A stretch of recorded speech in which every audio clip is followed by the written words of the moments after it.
Hello दोस्तों, आप सबका हमारे यूट्यूब चैनल पर स्वागत है। आज आपके लिए नया लेसन प्लान लेके आए हैं। तो आपको वीडियो अगर अच्छी लगेगी तो लाइक सब्सक्राइब ज़रूर करिएगा। चलिए स्टार्ट करते हैं। पाठ योजना संख्या जो भी आपकी होगी वो डाल देना। दिनांक कक्षा सेकंड का लेसन प्लान है, विषय हिंदी है। चक्र और अवधि जो भी आपकी होगी वो आप डाल देना। प्रकरण डाल दिया है, जिसने सूरज चांद बनाया। ये हमारा आज का लेसन प्लान है। ये सेकंड क्लास की कविता है, बहुत अच्छी कविता है। सामान्य उद्देश्य की बात कर लेते हैं तो इसमें हमने चार पॉइंट लिखा है। पहला लिखा है हमने छात्रों में भाषा संबंधी ज्ञान की वृद्धि करना, छात्रों के शब्द भंडार में वृद्धि करना, छात्रों को कठिन शब्द का उच्चारण सिखाना, छात्रों को वाचन कला में निपुण बनाना। ठीक है, ये हमारा सामान्य उद्देश्य हो गया। फिर आता है हमारा विशिष्ट उद्देश्य। विशिष्ट उद्देश्य क्या है हमारा? छात्रों को ईश्वर के बारे में बताना, छात्रों को जिसने सूरज चांद बनाया कविता बताते हुए उनके महत्व के विषय में बताना। ठीक है, तो ये हमारा विशेष उद्देश्य हो गया है। सहायक सामग्री में हमने लिया है कविता से संबंधित चार्ट एवं मॉडल और श्यामपट्ट, चौक, डस्टर इत्यादि ये सब हमने लिया है।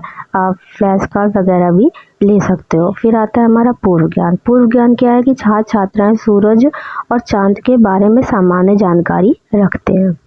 फिर आता है हमारा प्रस्तावना। प्रस्तावना में हमने लिखा है छात्र अध्यापिका क्रिया और छात्र क्रिया। दो ब्लॉक बनाएंगे। पहला पॉइंट हमने लिखा है बच्चों सुबह क्या चमकता है, तो सूरज चमकता है। बच्चों रात में क्या चमकता है, तो चांद है, तारे हैं। बच्चों सूर्य चांद तारे आदि को किसने बनाया, तो ये समस्यात्मक प्रश्न हो गया है। किसने बनाया, तो ये बच्चे सोचेंगे विचारेंगे, तो ये हमारा समस्यात्मक प्रश्न हो गया। फिर हमारा आता है उद्देश्य कथन। ठीक है, यहाँ देख लेते हैं। यहाँ पर उद्देश्य कथन। उद्देश्य कथन में हमने लिया जिसने सूरज चांद बनाया कविता का आज हम अध्ययन करेंगे। प्रस्तुतिकरण देख लेते हैं कि दो ब्लॉक बनाएंगे हम, छात्र अध्यापिका क्रिया और छात्र क्रिया। फिर प्रस्तुतिकरण के नीचे जस्ट हम शिक्षण बिंदु लिख लेंगे। हमने लिखा है जिसने सूरज डैश बनाया। ठीक है, तो इसमें अनगिनती जो होता है, प्रथम जो हम बताएंगे बच्चों को वो है हमारा अध्यापिका जो है वो अध्यापिका द्वारा उचित आरोह अवरोह गति एवं विराम चिन्हों का ध्यान रखते हुए आदर्श वाचन करेंगे। ठीक है, तो स्टार्ट करेंगे आदर्श वाचन, मतलब छात्र अध्यापिका करेंगे और बच्चे ध्यान पूर्वक देखेंगे और सुनेंगे। फिर जस्ट इसी में प्रस्तुतिकरण की बात कर लेते हैं। तो जो हमारे मतलब कविता की स्पष्टीकरण होगी वो करेंगे।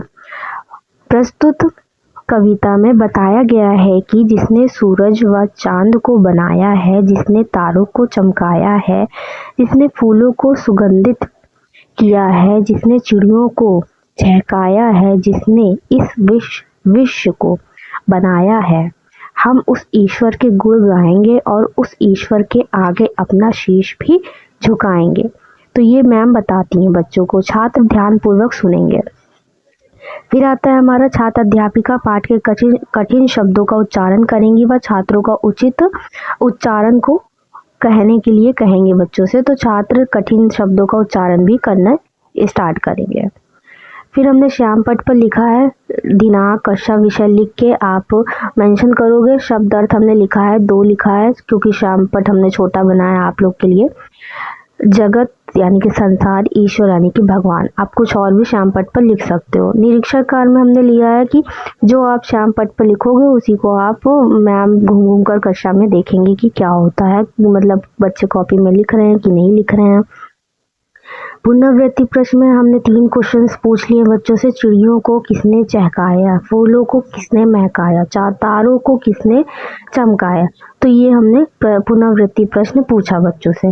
फिर आता है हमारा गृह कार्य। गृह कार्य में सभी छात्र छात्राएं कविता को याद करके आएंगे घर से। ठीक है, तो लास्ट में हमने प्रधानाध्यापिका हस्ताक्षर लिख लिया है। आज के लिए सिर्फ इतना ही लेसन प्लान था। इसकी PDF आपको टेलीग्राम चैनल पर हम दे देंगे, वहाँ से जाके डाउनलोड कर लेना। बाकी वीडियो अच्छी लगी हो तो लाइक सब्सक्राइब जरूर करिएगा। ठीक है दोस्तों, बाय बाय।